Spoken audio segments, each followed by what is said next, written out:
Good morning, good afternoon, good evening, people. It's that time of day, evening, week, whatever you want to call it, where we get together in a red room. Well, what's the word? Virtual red room. We're not actually in a red room. You probably can tell. But we get in a virtual red room and talk all things Liverpool. Yes, Liverpool. And we are here today to talk about a Liverpool win. A Liverpool win. A Liverpool clean sheet. A calm, normal, boring 2-0 win. Wow, it's been ages. So I thought I'd bring a calm, normal panel. And as you can see, I failed. Instead, I've got a mad bunch of bastards with me. Welcome, panel. Cav, Miles in the building, Lou's in the building. Cav, how you doing, my friend? You're like, who are you like? You're like, I was gonna say Calvin Ramsey these days, but nah, that's a bit too harsh. I think you're like kind of Bradley these days. Like, you show your potential, you come and show, and then run of games and you break down again with an injury. You think, there's potential in this young Bradley. Availability is questionable, right? Yeah, I know it. That's I know right. it. But I just have to just make an appearance every so often. Just let people know that I'm still in the 25-man squad. I'm still around. When Liverpool are in them finals, I'll crop up and steal a bit of glory. It's fine. Hopefully, I'll be on the bus parade at the end of the season. Yeah, all of that. No, I'm good. I'm sound. Liverpool won a game. Yeah. I thought, if I hadn't watched the game, Grizz, I thought you'd be lying to me with Liverpool of recent. But no, it's true. Liverpool did win a game of football and relatively comfortably as well. So I'm pleased I'm back on when I get to talk about a win. I can't lie. Yeah, it's good. It was getting very difficult, wasn't it, Lou? Like, we can't stop talking about Liverpool. We have to talk about Liverpool because that's what we do. But it was becoming really hard, tedious, boring, repetitive. We wanted something different in some way, shape, or form. And I think we got that, right? Yeah, we did. Look, you touched on it then. It was boring, I think, is the main word. But honestly, I think that's the performance we needed. We didn't need flash. We didn't need flair. We didn't need to go out and beat someone 5, 6, 7-0. We just needed comfortable, steady composure and calm, more so Slot than us. And I think that result, yeah, it's West Ham.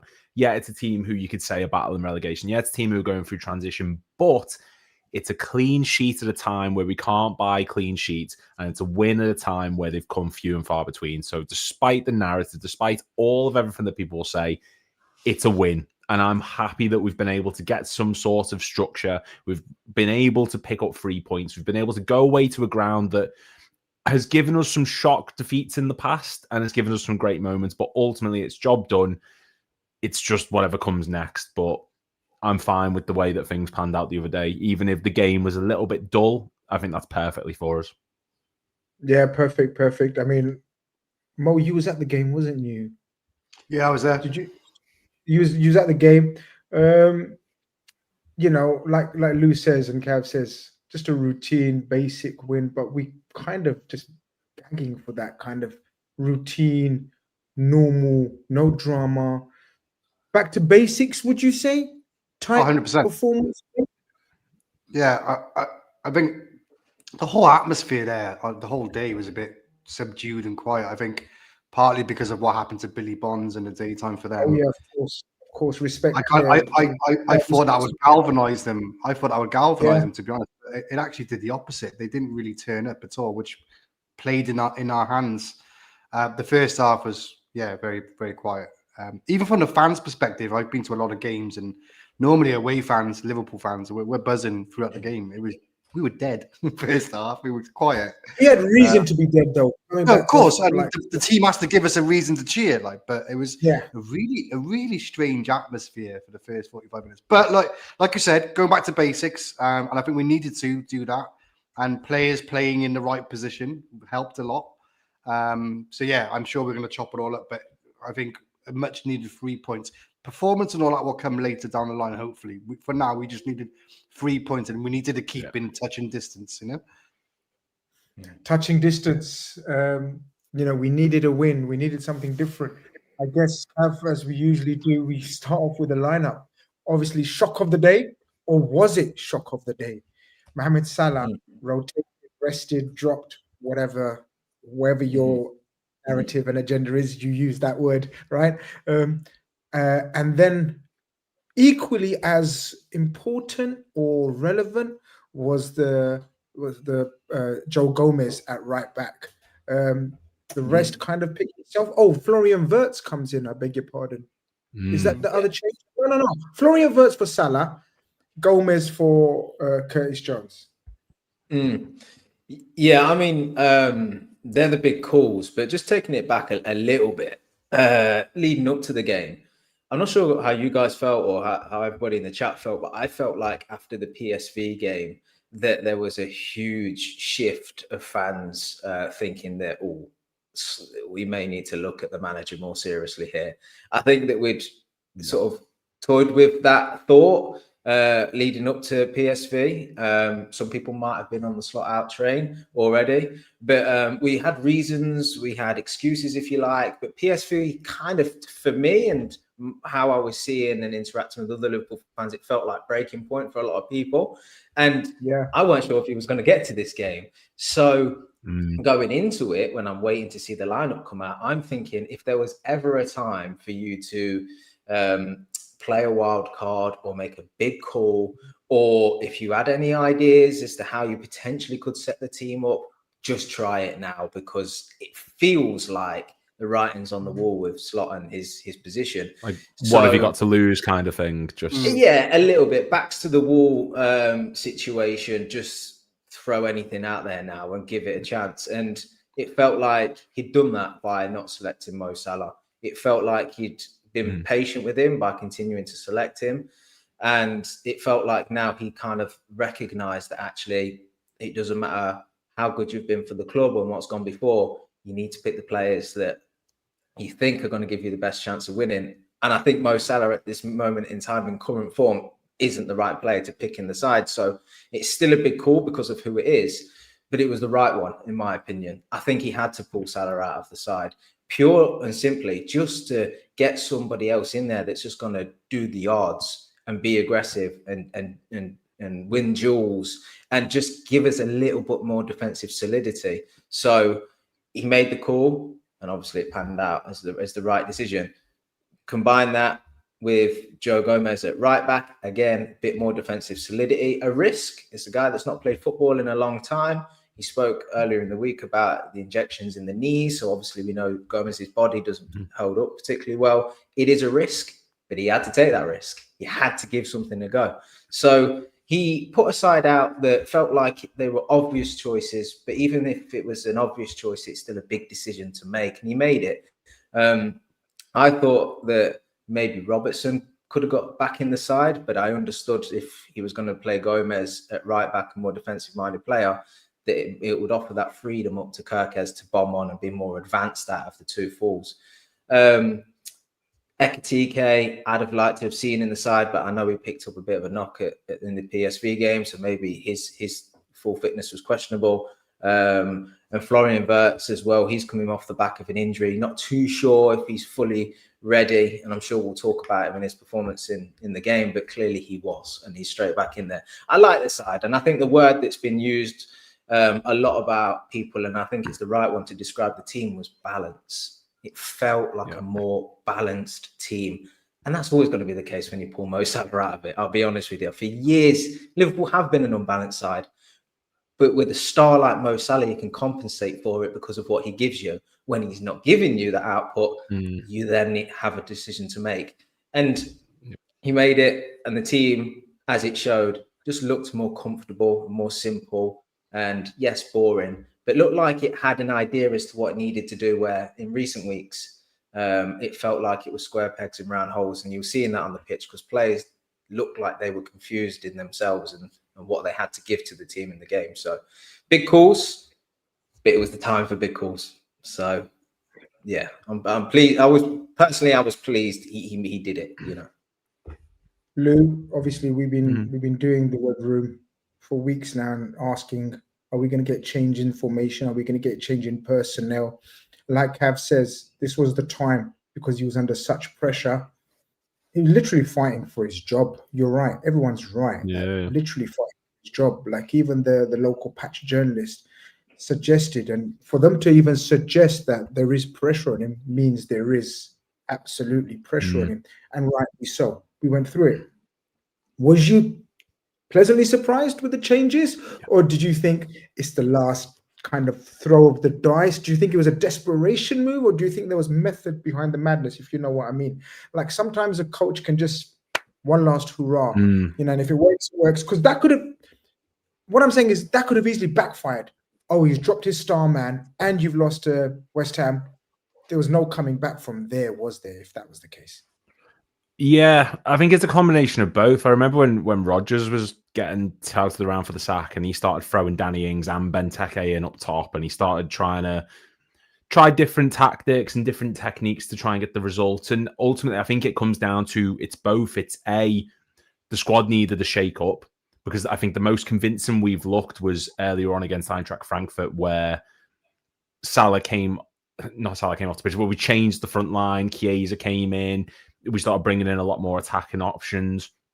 And then I think we've also got Salah, who earlier this season was like our most creative player statistically in all aspects. And since then, he's been overtaken by Gakpo, Szoboszlai, even Wirtz is coming up to him for the lack of minutes he's got. So changes needed to happen. And when I went to Redmen last week and we were predicting our lineup, I think everyone in the room was saying, look, he's not going to make any wholesale changes because he doesn't do that. It's something he's not done for a long time, even though he said himself last season going into that cup final and the PSG stretch, those kind of 2 weeks, he regrets not changing a lot, and he still hasn't done it a lot this season. So it was a surprise, but this was his Hail Mary. This was Slot saying, look, if I lose this game, I know I'm gone. So I have to try something different. And at least then I can say it still didn't work, even though I've made these changes. It is what it is. If he'd have stuck with the same formulaic approach as he has done all season and went down the way we have done recently, then he'd only have himself to blame. And that match against West Ham last season, we only had a lower XG in 4 matches all of last season than we did against West Ham this weekend. So he wasn't trying to go out there and blow them away. He just wanted things to be calm and steady and composed. And making those changes was such a vital part of that, because you had Wirtz drifting inside, controlling the game from the middle, overloading midfield. You didn't have Salah, who is isolated all on his own and you feel like you're a player down. He's made the most sensible, safe approach. And like I said before, that's what we needed right now. We didn't need some sort of big heroic, I'm going to die on my sword, I'm going to go down fighting. If we lose, we're going to lose 4-3. Or we wanted this. We wanted a clean sheet, nice and easy. So dropping Salah, it's a bold option. I think it's only happened 4 times before where he's not played any minutes for us in a match. It was a big choice, but it's one that ultimately has come back full of positives, because we got to see the best of Florian Wirtz. Kerkez had a good game. Like Szoboszlai did what he did best. Isak got a goal. So what we've been saying for weeks now of having Salah in that team feels like a little bit more of a detriment than it is a positive thing on the pitch. We've invalidated in what we're saying, because we saw the best of it when he actually wasn't in the team the other day. So Mo, we'll get onto the Salah conundrum and sort of looking forward to tomorrow's game in terms of what do we think selection-wise. But this one, me personally, guys, I love Joe Gomez, man. It's one of the footballing sad stories in terms of how he's not fulfilled his career. He should have been our centre-back partner for Virgil, like fixed for the last 5 years. It should have been Virgil and Joe Gomez, after Matip, obviously. It should have been, Joe Gomez, and then obviously Konate there as well. But it's been, I don't know what you think of Joe Gomez, but I was so happy to see him. And he came in and it looked like, so we thought, I'm assuming we all thought, guys, that Joe Gomez is going to play that inverted centre-back, make it 3 at the back and let Kerkez bomb on. But lo and behold, he played like a bloody high and wide wing back almost, right?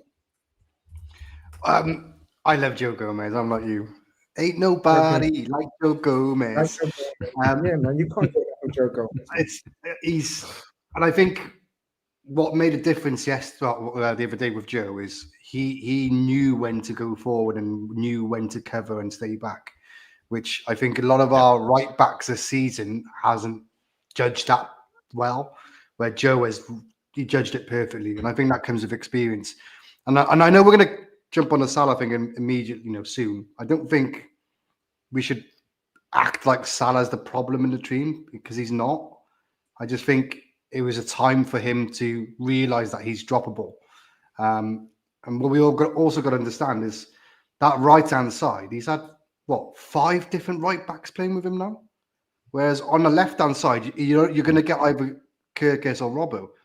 On that right-hand side, he doesn't know who he's going to play with every week. So I'm holding back from blaming Salah or pinpointing Salah as the problem. I don't think he is. But I think Slot made a really gutsy call by making him aware, like, look, you're droppable. And this is our future. And at the end of the day, fans have got to realise Flo Wirtz, Isak, Ekatike, and whoever we sign from another left or right wing, that's going to be our future moving forward. Yeah. Salah's going to go off for AFCON in the next 10 days, is it? Or next week? So we're going to have a good prolonged period of Salah not in our team for the next 5, 6, 7 games. I think he's going to probably play tomorrow, but after that, probably going to get 5, 6, 7 games without him in our team. And it'll probably give us a good insight on what the future of Liverpool looks like going forward. So, but yeah, I think if only Joe Gomez was like 100% reliable. Do you know what I mean? He was amazing. The way he went forward, the timing. Yeah, there was a couple of balls he should have done, and that was rustiness. Like, but he's still got an assist. Yeah, he's still got an assist.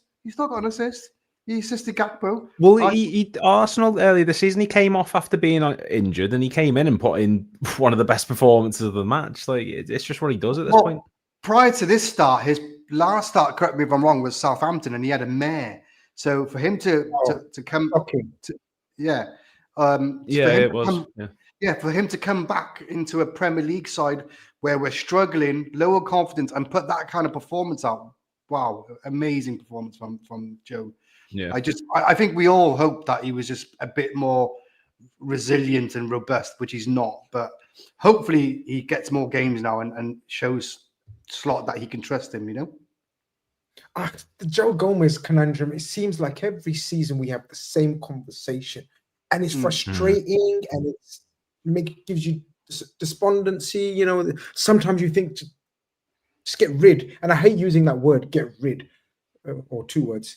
Get rid. I'm not saying get rid, but sort of bring in someone that you're going to trust. Bring in someone that is reliable. Bring in someone that actually will play for Liverpool. But then when he plays like that, Cav, it just brings a warmth to your heart. A, because he's a classy guy, and he's just his time at Liverpool has been pure class, right? Mm-hmm. And B, when you have a classy guy, you want to give him every opportunity possible. You don't want to ship him out at the first stage. Where are we at now? Season 10? Is it right, guys? Am I talking season 10? Yeah. The same question marks will arise in January, and the same question marks will arise in summer. So where are we at now with Joe Gomez, year 10? Or where are you? That makes him the longest serving player, right? Yeah. He's the only player to have predated Klopp in the Liverpool team. That's crazy. You said it, Grizz. You want Joe Gomez, the man, to do well, because he's such a down-to-earth, humble guy. He's always carried himself really professionally, and it's only because his body's let him down that he's not been in the Liverpool side.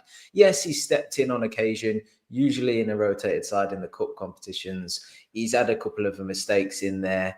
But he's not played enough football to get rhythm, to build his confidence and really establish himself. And it's a great shame because, like you said, he's a good player.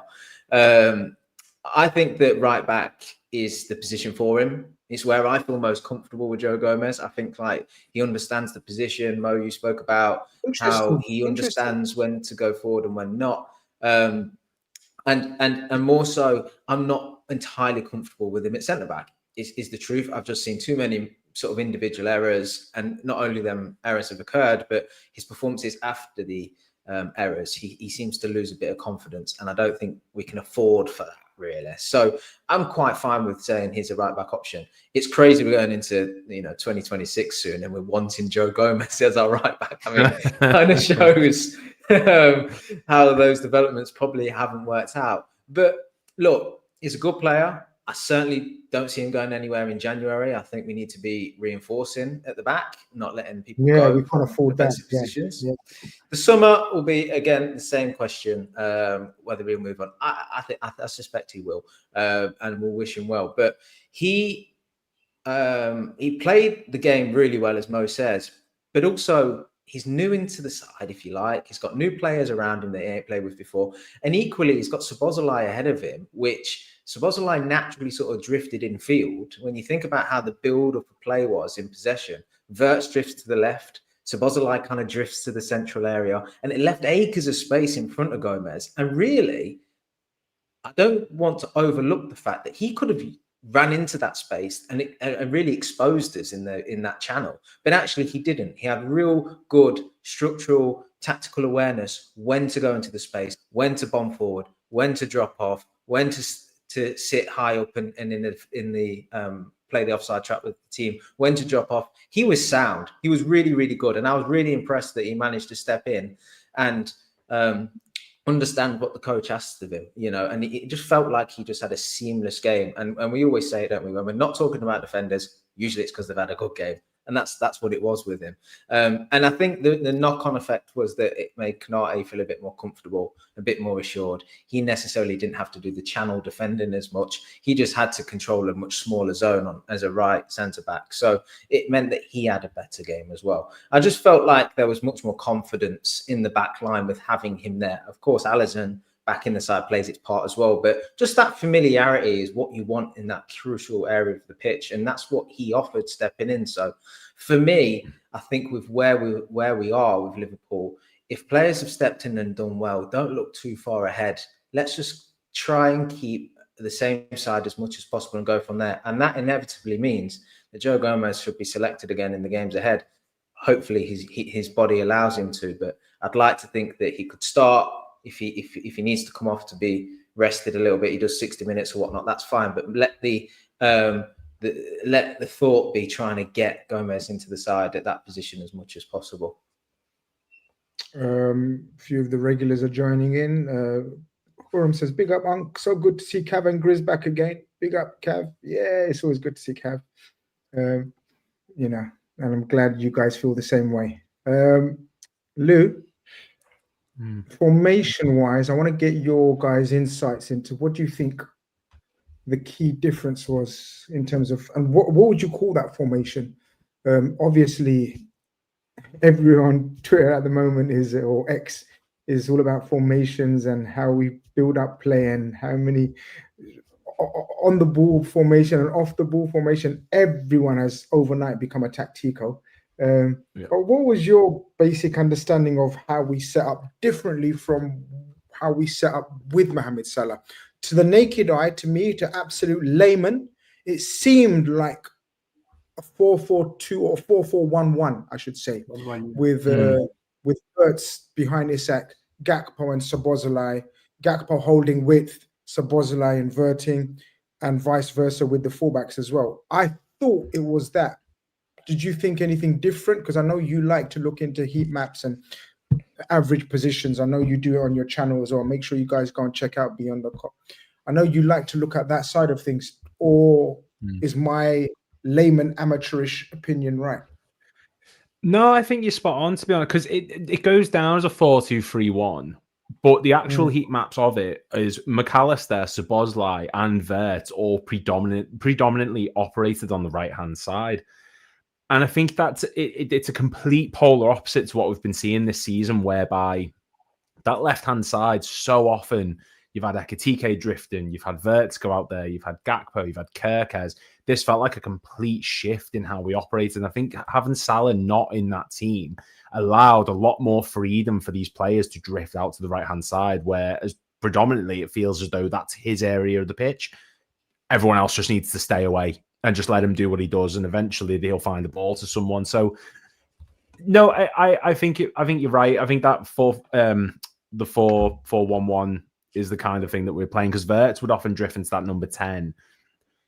I'm just happy that it was something different. I'm like, stats and things like that, I'm fine with. Formations and that, I can sort of, I've got a very linear understanding of it, but it was just nice to see the fact that Wirtz was playing in his suited position. So Boslai had the option of drifting out wide, or he could come back into the middle and underlap and give them an option in the middle. And it felt like everyone had freedom. No one was in a sort of rigid structure. It was just a sort of, right, go where you're comfortable.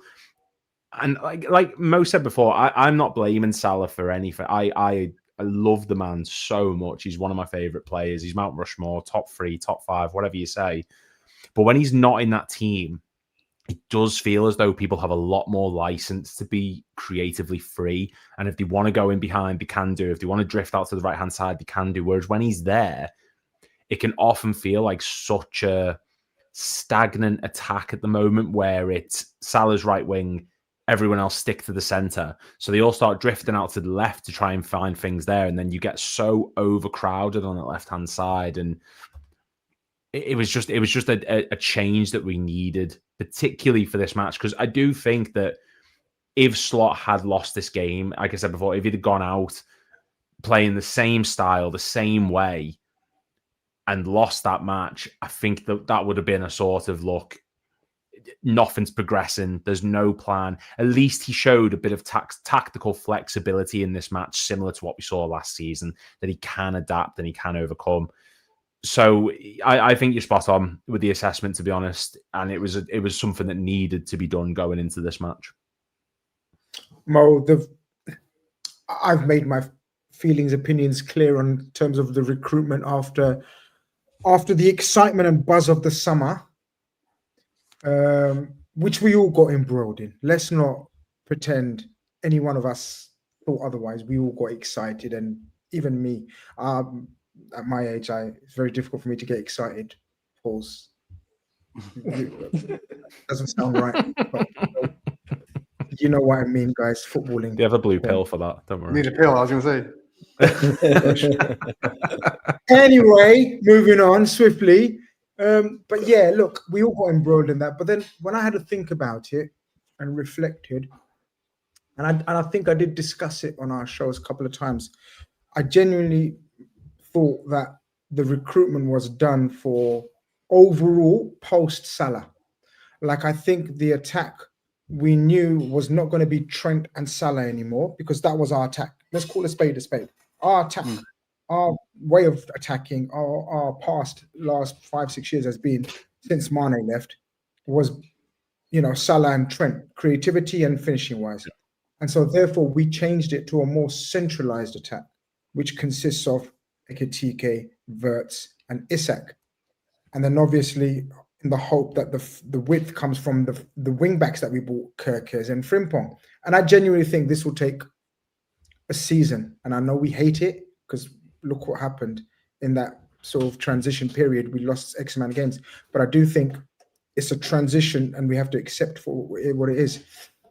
How did you see it? Did you see glimpses of that future with Wirtz and Isak? And let's say Gakpo for now, but we're assuming Semenyo there or on the other side. Did you see visions? Did you see at the game the future looking bright with that more centralized attack, whereas it's based and built around Florian Wirtz? And are you comfortable with that? Yeah, 100%. I mean, I think a lot of Liverpool fans will say that was probably one of Flo's best performances. Yeah. I thought he was amazing. And I think partly because he was given that free role. Yes, he was given that you're a number 10, but he was actually a free role. He was said, go where you want, do what you want, create for this team. Yeah. I think it was the most free role. I think it was, you're spot on, guys. Sorry, I'm so sorry for biting in, but you're spot on. That was the freest role you can give a player in the modern 100%. Era. Like in terms of in a modern day game of rigid formations and structures and off the ball and on the ball, that was the freest role you can give anyone in this day and age. He had security behind him. He had two midfielders who would sit. He had Dom on the right, and the intelligence that Dom and Flo have together. When Dom cut inside and inverted and came inside, It allowed Flo to think, okay, let me go out wide and cover that width for you. And they interchanged positions quite a few times as well, which I noticed during the game. And that's purely because Flo was just given a free rein. If you give Flo a free rein, he's going to cause damage. He's going to create chances. He's going to get assists. He's going to get goals. And that's the future of Liverpool. And what I liked as well is we actually tried to give him a lot more service into the box as well, which we didn't give Isak before. Yeah.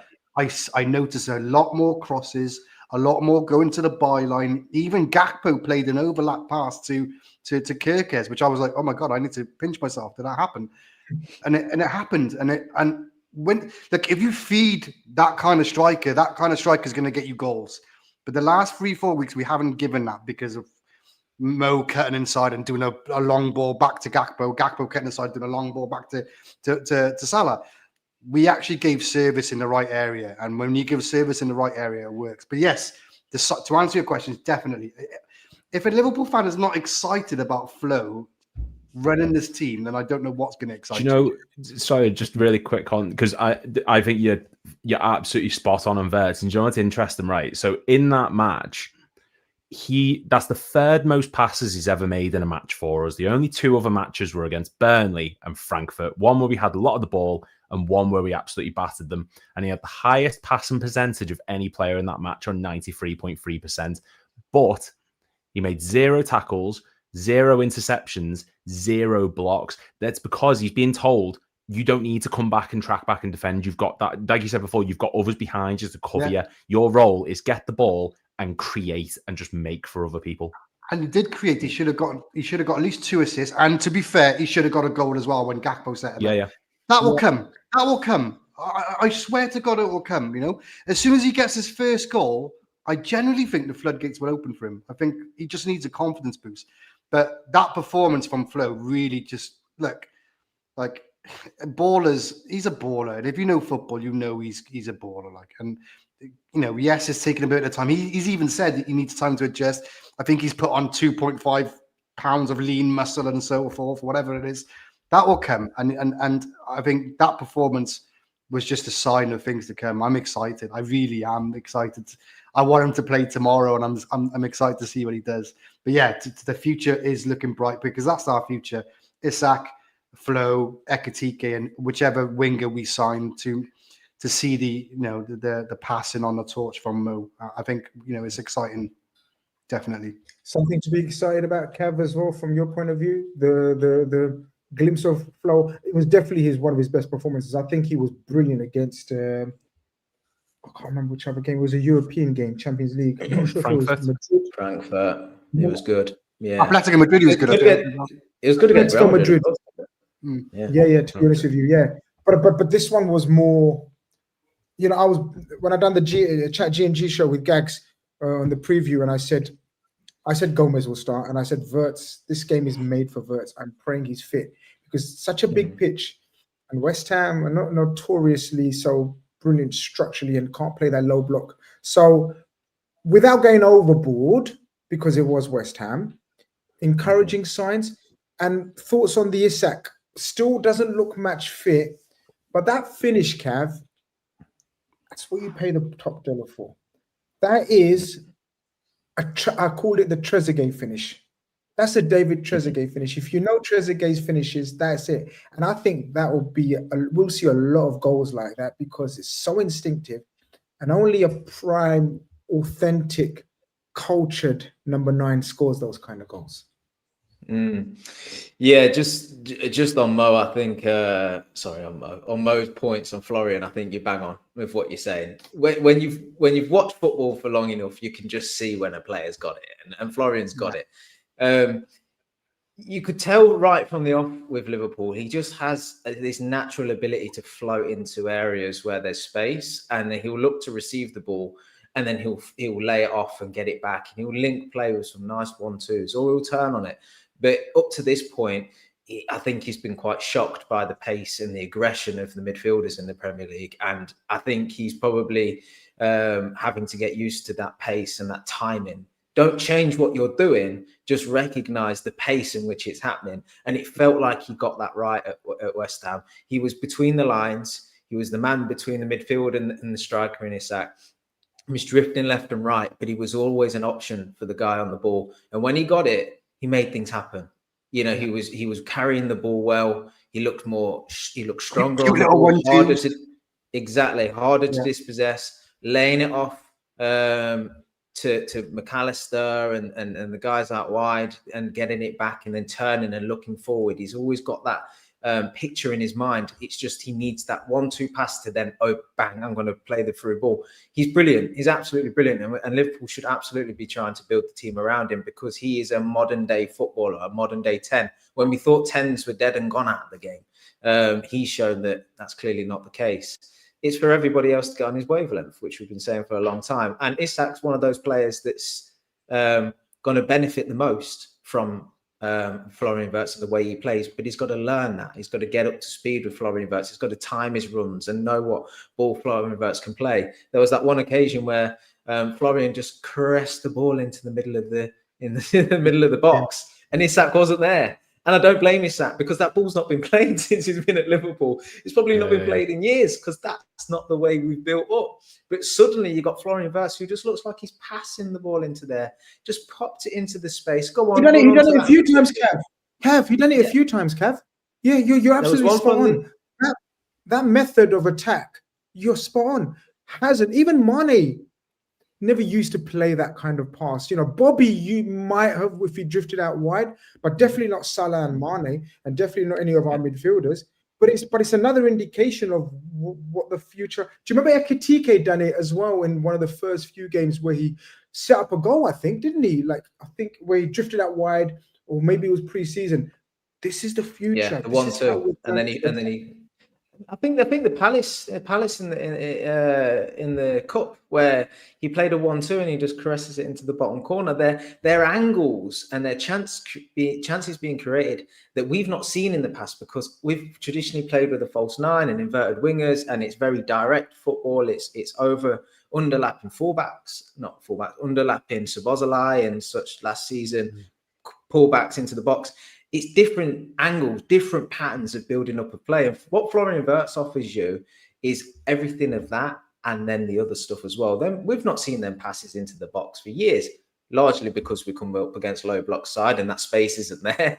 But he played it a couple of times from the left, which Isak should have been on the end of, from the right into the box, which he was going to Gakpo, gets cut out. But they're just those passes that strikers dream of because they can run onto the ball and it's a one-touch finish. It's not having to do anything particularly with it. It's if you're sharp and you've got good movement in the box, you will get on the end of Florian Wirtz's assists. And it's a matter of time before Mo says then floodgates were open. I think he was fantastic. And again, Isak, I'm not going to lie, I'm disappointed since he's joined. I kind of thought that, yes, he's getting up to speed. Yes, he's getting minutes, but he has played some minutes and I expected a bit more of a killer in there. And it's not quite happened. And that goal was really crucial for him. I'll be honest with you. I thought we played well in the game, but it took me by surprise. It kind of just happened.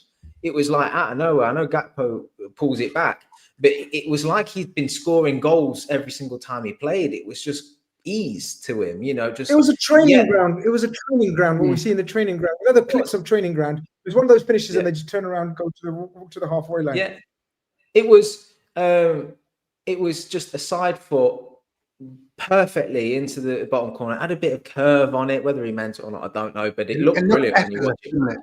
Yeah, and it is effortless because they're the type of finishes that are effortless for an informed Isak. But they're the chances that Liverpool now need to try and create. We've been saying it for years. We don't give our striker enough chances. And when we do, we're not giving them enough easy chances. How many tap-ins do we see? It don't happen. So it was nice to see that Gakpo pulled the ball back into the box, good weight on it, and it allowed the striker just to one-time finish into the box. And that should do him the world of good.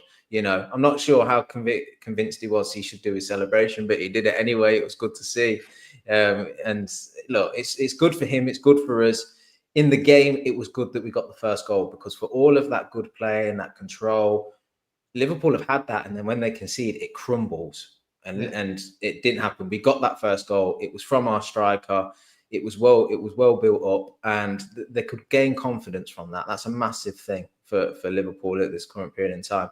The question is now, you know, without jumping too far ahead, is can he go again, and can he do it again, and will he be selected for tomorrow night's game? That's the thing. But hopefully that gives him confidence to want to be doing it again. Well, we're going to get into that now, I guess. I mean, anybody want to touch on the Gakpo finishing touch? I mean, Gakpo's another one, isn't it? He divides opinion, but that's every fan base. Every fan base for their team has players that divides opinion. Like Arsenal have it with Trossard and Martinelli. People prefer one or the other. We had it with Gakpo and Diaz. Then Diaz was kind of ridiculed at times last season for his output, maybe. And now people are doing a lot of revisionism about Luis Diaz. Oh my God, look at him in Bayern Munich. But then they forget that there was a lot of criticism when he was here because Gakpo was putting up the numbers. And now this season, Gakpo seems to have got that spot nailed down, regardless of how he plays. He doesn't again have he has an effect on a game, Lou. I don't know what you think. He's quite involved in the game. And he ends up with a goal and an assist. I mean, this is the kind of Gakpo that I guess we're going to have to get used to. Yeah, and what a lot of people seem to forget is Gakpo's form has always been coming in purple patches. Like even last season, Diaz started off great. When he dipped, Gakpo hit his run of form, and then when Gakpo dipped, Diaz got his run of form again. This is normal for him. He doesn't have a full, sustained, top-level season. He goes up and down, and he does go through those spells. And I've been a critique of Gakpo this season in terms of it felt like he was very one-dimensional. It was pick up the ball, cut inside, try and cross it to someone or pass it to a midfielder, and then that's it. But like you said, he's very involved in our game. He's got 4.19 progressive carries this season, which is the top 10% for Premier League wingers. He's receiving 11.08 progressive passes, which is in the top 12% of Premier League wingers as well. He is a very involved player. It's that end product that points, and sometimes his decision making. Like there's a particular early ball from Wirtz in the first 5 minutes, which goes through the middle, and he leaves it for Isak. And I'm just thinking, any attacker at the moment who's got a bit of confidence to them would hit that first time and not leave it to the player behind you, who's in a more difficult position with a defender in the way. And he's never been that sort of massive goal scorer for us. He is someone who's just an outlet. He's very good at that, and he's great with his shot creating actions, being at 4.28 a match. But I'd like to see more of that direct attacking winger, like the one that we saw in that little spell against PSV, where when he's running at players, when he's actually trying to beat people and trying to make space for himself and others, that's when I think we see the best out of Gakpo, not this rigid approach of cutting inside, trying to find someone, going. I just want to see more of an attacking threat from him. I think that's why Diaz, as much as people are missing in this season, he's at Bayern where he's doing amazing, but it's a much easier competition for him, let's face it. Diaz was always a very direct, aggressive player who wanted to run in behind, which Gakpo isn't. And we just need to get used to that. He's not a Mane-style winger. He's not a Diaz-style winger. He's not the winger that we're accustomed to seeing throughout Liverpool's history. He is a very different style of player. I just wish that we could see that little bit more of an attacking edge from him at points. He's not benefited by not having competition for that position either. I know Wirtz obviously can play there, but beyond that, it's Ngamoa, who it's not, as much as he's a good player for the age he is, he's not solid competition for Gakpo. And I think that's hindering him more than anything, not having that sort of fear factor of, okay, if I'm not performing, here's Luis Diaz to jump in behind me. Here's a Mane to jump in behind me. Do you get what I mean? Like he hasn't got that competition to keep him going, maybe. That's why we are targeting the likes of Semenyo, because I think that kind of is the profile of the exact profile that you've just described. There is the one attacker that we don't have amongst our ranks right now. The fast, direct ball carrier, aggressive ball carrier. Rio is the miniature version, the mini version, the young version, but we need a Premier League ready version. And Semenyo is that guy, I believe. So 2-0, comfortable win. But like you guys have suggested, tomorrow we have to go again. There is absolutely no point in talking about Liverpool like we have just done, and then tomorrow. I think I did mean it, actually, Mo. I'll come to you first in terms of selection, so you don't copy anyone again. So I have landed on you first again. I got my Gomez out right. Go on, son. You got the Gomez one. I'll take flowers for that. Baby steps. Like Liverpool, baby steps. Yeah. I'm learning. What are we doing tomorrow then, in your mind? Same again? Because Klopp, going back to Cav's question about can he play again, can he go again? So Klopp come out in the press conference and said, Wirtz, Gomez and Isak can't play 3 games in a week. Now, we don't know what that means. Does that mean they can't start 3 games in a week, or they can't? I think he meant can't complete 90 minutes. Well, they can't complete 190 minutes, some of them. But what are you doing in terms of the formation? Does Mo come back in? Curtis Jones? Anyone else in your mind? In Robert? So where are we at? Are you asking what I would do, or asking what Slot's going to do? But start off with you, but let's end with Slot. Okay, what I would do is actually I'd go the same, but it won't happen because the players, well, like Gomez, for example, I don't think will play. So I think for Gomez, Jones will probably come in right back. For Gakpo, I think Ekitike starts on the left because Gakpo played a full 90. I think it was telling that Isak got taken off after 60 or 65 minutes because I think he's going to go again. So I would go the same, but the only changes are forced changes. I don't think Gomez can play 2 in a row. So Jones in for Gomez. Part of me is telling me that Mo's going to start, which I don't like. I don't want to shade Mo. I don't think he should start, but I think he will start. So Mo for. I wouldn't start Mo. That's the thing. I wouldn't start Mo. I'd go exactly the same and leave Dom on the right, Jones right back because Gomez can't play 2 in a row, and then I'll put Ekitike in for Gakpo. But what Slot's going to do, I think Slot's going to revert back to his old 4-4-3-3 and play Mo, Isak, and Ekitike maybe. Cav, what do you guys think? Yeah. I mean, I'm with you. I keep the same side. I mean, Jesus Christ! This time last week, Slot, I was thinking you might not make it to the weekend. You can't be changing a winning side, my guy. Plus, we've got Leeds afterwards. Saturday. But do you think Gomez can do 2 in a row, though, Cal? No, and I think I would risk it, but I agree with you. I think he will probably take Gomez out of the side. He'll put Jones there. I agree with you. I think he'll bring Salah back into the side, which I'll be quite disappointed with. I'll be honest with you. Same. But I think that leaving him out of 2 games, people could say he come up with the excuse he's rotated, he's played a lot of minutes, 3 games in 1 week. You leave him on the bench for this game, suddenly that doesn't wash. And actually, you drop the narrative changes then, doesn't it? Exactly. For me personally, what I'd like him to do is not start Mo, but bring Mo on. Hopefully the game, depending on however the game's gone, but in a more central area.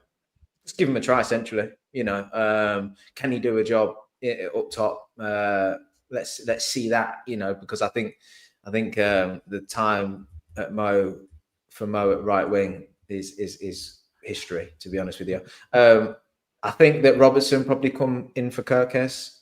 I reckon that's about it. If I'm being honest with you, I think Jones, Salah and Robertson come back in the side. The only thing I don't want to see, sorry to interrupt, I don't want to see Gakpo and Mo in the same team. I think it doesn't work. I think they don't press enough. They're too. Yeah. So if Mo does play, I want to see Ekitike on the left. Yeah. I think that's one thing that you mentioned it, Grizz, didn't you, about the West Ham side. And when we're talking about Florin's performance and stuff, you touched upon the fact that West Ham weren't very good. And to be fair, Villa weren't very good when we beat them as well. So we have got to take that game with a pinch of salt and think, okay, well, they neither dropped off well and did a low block. They neither pressed high up the pitch. They were pretty poor, to be honest with you, West Ham.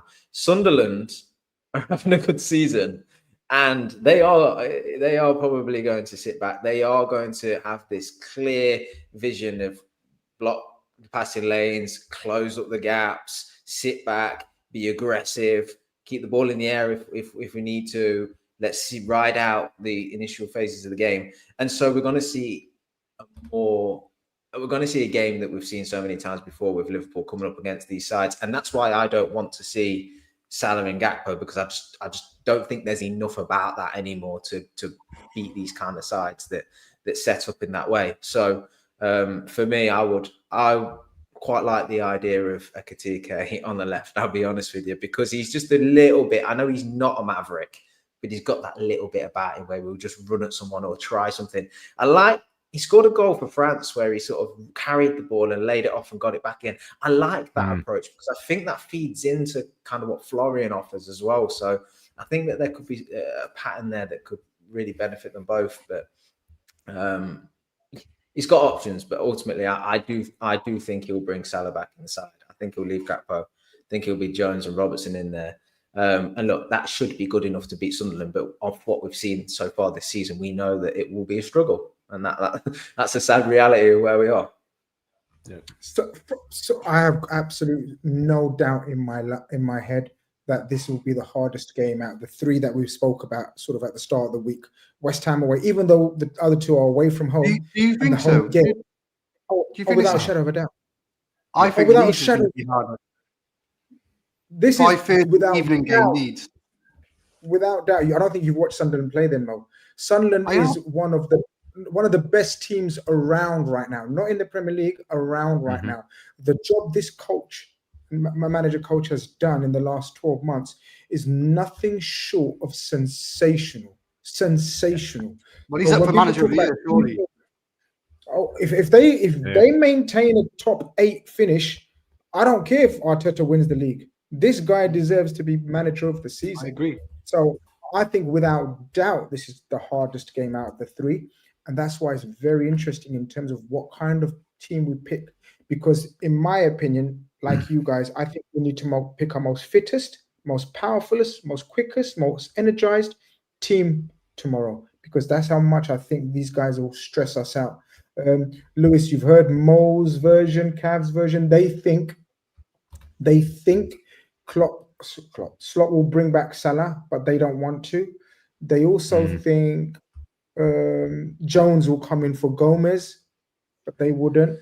And I think the rest, they're pretty much for muchness. Gakpo maybe for Ekitike. Where are you at with tomorrow's lineup? I'm in agreement of I wouldn't change a thing. But in the same breath, this Sunderland team this season, they're currently 16th in touches in the defensive third, middle third, and attacking third. And I think they've got the third lowest possession. So they are a team who are, like I've said, they're going to sit back. They're going to squeeze the game. They're going to make sure we can't create chances. In that type of lineup, I think Salah really can struggle. Against Burnley earlier this season, he had a couple of good chances. But against this Sunderland team, like you said, it's a completely different thing. And I do think he is going to ring in the changes slot. Because Salah, like you said, is going to be going soon. So he is going to think, right, let's just use him while he's here. Let's just get, I don't want this to become a big thing. I've rotated them for a match. He'll come back in. And I'm in agreement. I think Jones does come in for Gomez. As much as I don't think he should. Because Gomez, as much as he's not your full-winded attacking fullback, like you said, he knows when to go. He knows when to stay. He'll give us that sort of defensive structure. And against the Sunderland team who have used the wings in the manner of which they have this season to counter-attack, I'd rather him be there than a Curtis Jones or whoever's going to go there when you're probably going to be up against it. I just think Jones could easily get run ragged in this particular setup by Sunderland. Especially like we think or we're assuming Salah's going to be back on the right as well, right? Exactly. He's not going to give him that defensive support that like you would get from a Chiesa or even a Wirtz. Like, as much as Wirtz didn't defend per se in terms of stats, he was always there or thereabouts. He was always willing to track back, and Szoboszlai did it, and McAllister does it. Salah's not going to give that support. And when you've got a midfielder who's a makeshift right back, you've got to have that happen against a Sunderland team who, like, on the wings this season, they've been ruthless, and they're a very clinical team in their approach and the manner of which they go into games. They don't get a lot of shots, but how they use them, how they actually attack it's so clinical. You've got Taby, who's been brilliant. You've got Bertrand Traore, who's been fantastic. Isidore's another great player. They've got options. Gertrude defensively likes to often come up. He likes to bomb forward. So we can't rely on Jones being a completely solid fullback. I'd happily keep Joe Gomez in this back line, especially given the fact that I think Slot said today that Bradley's going to miss this one, but he could be fit for the match after, and that Frimpong's going to get assessed soon. So options are coming back. Keep Gomez in this team. I don't think he warrants being dropped immediately after that performance against West Ham. He'll give you more defensive structure. He can go forward when he needs to. He can invert if the midfield's getting overran a little bit. And you've got options coming back soon. The only worry I've got is Isak. Apparently, he had cramp and he's getting assessed. Now, if he isn't fit for this match, I know Cav touched on before, like Salah could maybe go in the middle, but I feel like that's not something Slot's probably not going to do. So I don't know what you do there if he is unfit for this match and can't compete. That is a bit of a worry for me. I'm intrigued with all you guys suggesting, and I think you've suggested it quite a few times in the last few weeks about Ekitike on the left, guys. This is it a want, a need, fascination, intrigue, or is it because Gakpo's been a bit meh and we just want Ekitike in the team? Because if Ekitike is going to be playing, then I'd rather see again the future, which I believe will be a two-pronged attack eventually with Wirtz in that role, and three midfielders and then two flying wing backs. But Ekitike on the left, I just don't think it's a thing at the moment, guys. For the foreseeable, anyway. I just don't see him. I know he changed it around and surprised us this week, but I don't think he will start with Ekitike on the left, Isak and a Mo. I don't know. He might do. He may do. Let's see tomorrow's lineup. But I like the Gomez. And before I was going to butt in, Lou, but you actually nailed it, because I think the fact that Bradley will be back by the weekend is just one more game, Joe. Please, it's just like, Joe, give us just one more game, and then we've got options. Yeah, you can have another week off. Bradley will be back. You can have another week off, and then the following week, just give us one more 60 minutes, 70 minutes of Joe Gomez, and we should be fine. But yeah, do you know? I was just going to say, I don't think Joe Gomez is that bad going forward. You know, I think he's all right. And do you know what I like about Joe Gomez at right back is when he is in them advanced positions, it's so obvious what he's going to do. Right? He's not going to cut it back and play it in on his left, is he? He's going to literally, as soon as he gets in a position in and around the 18-yard box, whether it's by the byline or further, put the ball in. Goal, he's going to put the ball in. So what does that mean? That's going to help Isak. I mean, Isak's going to get chances. It's going to help Isak, because Isak's looking at it going, wait a bit longer, here it comes. Do you know what I mean? There's a minute, he's going, wait a bit longer. Oh, Salah's cut back on his left. Now I've got to change my body position. Well, Joey got the assist for Gakpo, didn't he? So it shows. Yeah. I mean, it come about in a strange way. But what the point I'm trying to make is, I think Liverpool, you ever seen that game, The Cube, right? Right, where if you don't get through the rounds, you can do this thing where it says simplify, and it makes the game easier. That's what Liverpool need to do right now. Simplify. Just do basics, because you've got enough ability in the individuals that if you do that, you can beat Sunderland. I mean, it pains me to even be saying these things, but like, it's the truth. So Gomez, he ain't the Hakimi at right back. I get that. But if he gets to the 18-yard box and he's just going to put the ball into the box, the striker knows he's going to do that. So the striker can then move to try and get on the end of where he anticipates that ball's going to go. You know, and it's a ball in the box. Give your striker some options. Give him a chance. That's how Isak scored the goal, because the ball was actually in their 18-yard box. You know, so I just think play the margins. Put Gomez, who's comfortable at right back. And when he gets in the advanced position, you know what he's going to do, and that's sound. Yeah. If you're going to play the left back again, then they're left-footed players. Just tell them to stay wide, and when they get near the 18 mark, put the ball into the box. Florian Wirtz, you know, he's always going to offer for it. It's going to be between the pockets. If you're a player on the pitch, look for Florian Wirtz, get in the ball, fizz it into his feet, allow him to go create. Just do the basic things, you know. And then on top of that, goes without saying, win your duels, be aggressive, win the ball when it drops, and all those kinds of things. We do that. We go from there. You get the Anfield crowd behind you. You can steamroll this Sunderland side as good as they are. You know. Plus, the first goal came from a Joe Gomez long throw-in, which got cleared out back up right to him, and we recycled it through flow, and we got the goal. So you just it was nice to actually see we put a long throw in and not teams doing it to us. We actually did it to them. Like, so we just need like a solid, like I don't mind if my right back's not bombing forward trying to create. Like I know it's a completely different era, but there's a reason why Steve Finnan was so beloved. He was going forward. He wasn't phenomenal. He wasn't anything flashy, but he was a solid, just defensive fullback. I'll go even further back and say Rob Jones as well. Well, yeah, exactly. Like there's countless options. Solid right back, no nonsense. Yeah, not every fullback has to be this adventurous attacking player. Sometimes I'm happy just having a fullback who's there with the sole purpose of defending the wing. And I think Gomez at the moment, he can do things going forward. But I'm happy if he wants to just spend the match sitting back and just offering that defense. But like Grizz said before, if Kerkez wants to go forward and create, or Robbo, whoever's there, and we drop into a back three, I'm fine if that means Joe Gomez is a bit restricted on the right-hand side. But you need someone ahead of him who isn't going to play in the way of which Salah's playing, which is constantly cut in, try and cross it to someone in the box. You need someone who's a bit more creative at the moment in a different regard that isn't Salah. So that it's just another big part of it. Also, from a Joey perspective, Sunderland are quite a tall side. They're tall people, you know, loads of them. So we might need Joey from that. I think we're gonna end the pod on the tall people. So Sunderland, tall players, I meant. Sunderland. Tomorrow, Liverpool play tall people. And I need a prediction. Mo, what's the prediction for Liverpool versus tall people tomorrow? 2-1 Liverpool. Cav? Back-to-back 2-0. Nice. Lou? 2-1 to us.